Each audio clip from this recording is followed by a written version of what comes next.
Syarat sahnya kawin lagi adalah izin istrinya. Bagaimana kalau kita kawin lagi tanpa izin istri pertama?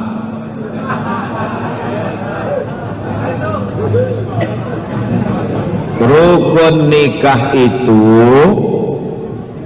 mempelai laki-laki, wali perempuan, saksi 2 orang adil, ada mahar, ada ijab qabul. Jadi kalau ada bapak istrinya sudah 1, 2, 3, sudah 3 sudah istrinya, lalu kemudian dia pergi sama saya ke Pekanbaru Riau, ada nampaknya yang cocok, lalu dia akad nikah di situ. Mempelai laki-laki ada si wali dari perempuan, ada 2 orang saksi yang adil, ada mahar, ada ijab dan kabul. Nikahnya sah apa tak sah? Nah, padahal yang minta sah cuma 2 orang saksi, semua bilang sah. Udah selesai. Tapi negara melihat ini nanti memunculkan konflik. Negara melihat kalau ini tetap diterapkan nanti banyak konflik. Akhirnya keluarlah apa yang disebut dengan kompilasi hukum Islam Indonesia, namanya KHI.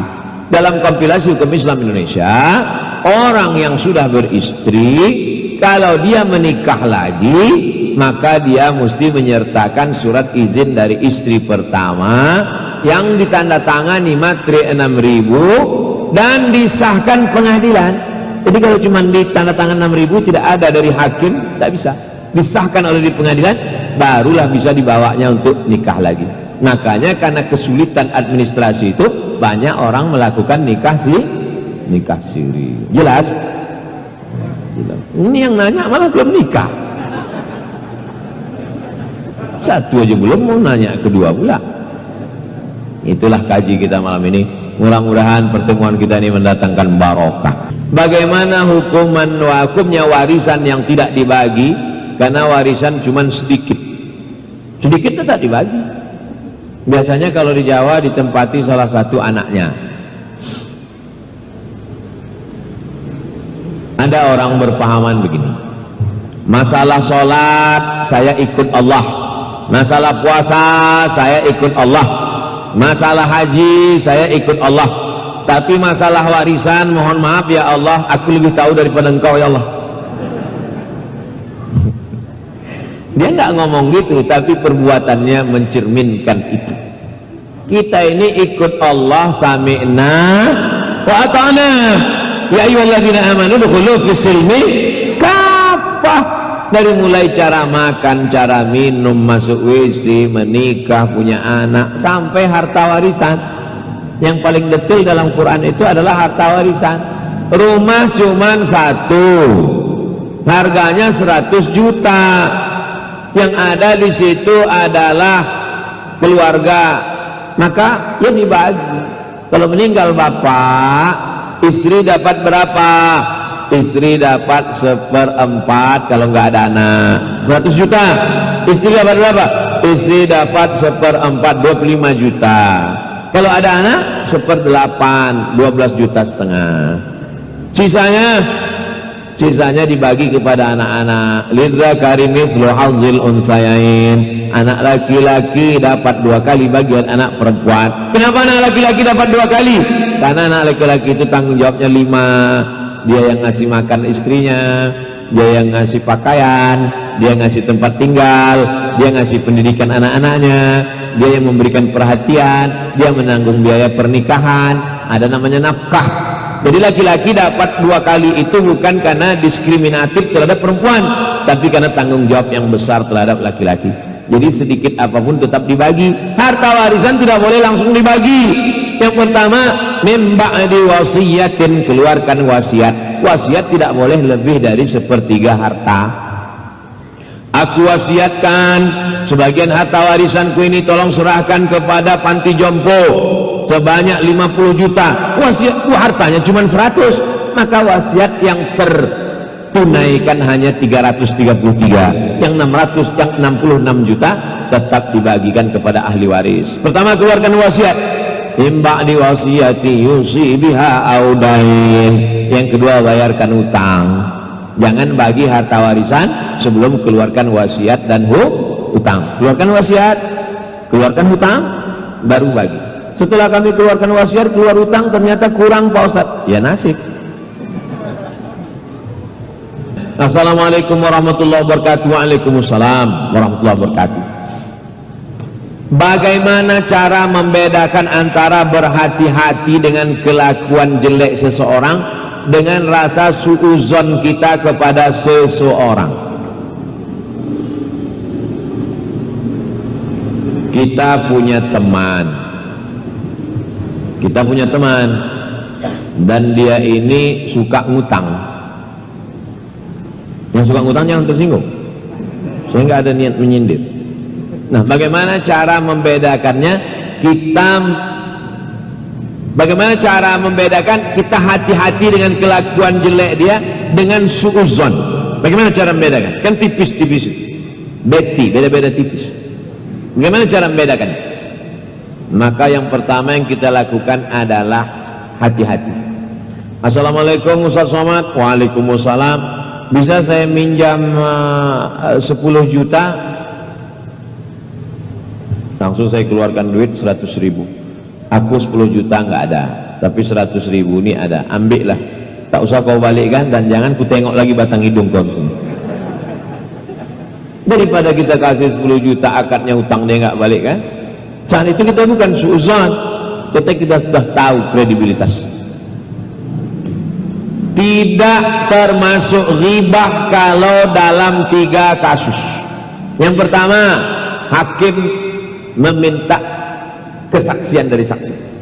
Hai saksi, ya Pak Hakim, apakah kau melihat perlakuan terdakwa?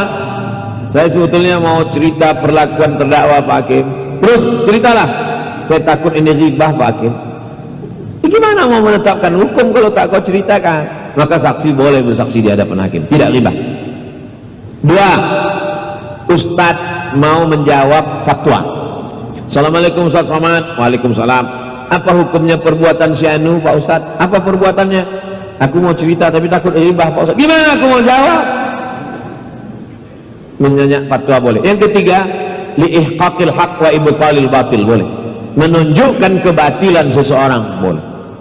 Makanya Allah menceritakan Fir'aun untuk menunjukkan mana Fir'aun. Kalaulah tidak diceritakan Allah bahwa Fir'aun itu jahat dan Musa itu baik, andai tak diceritakan Allah, maka orang yang memperjuangkan hak asasi manusia sekarang berkata, sesungguhnya Fir'aun tenggelam teraniaya karena dikudeta oleh Musa. Maka bisa berulang balik. Maka Allah menunjukkan ini hak, ini batil. Kalaulah Allah tidak menceritakan tabbat yada Abi Lahab wa tab, maka mereka pejuang kemanusiaan hari ini akan berkata Abu Jahal, Abu Lahab mati karena oleh kelompok intoleran bernama Muhammad sallallahu alaihi wasallam.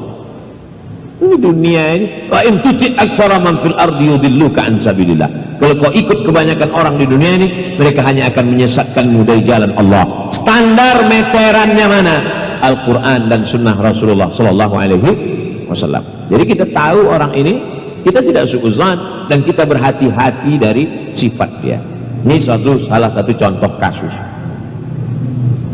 Pertanyaan kedua, saya sering mendengar istilah faqidut tahuraini.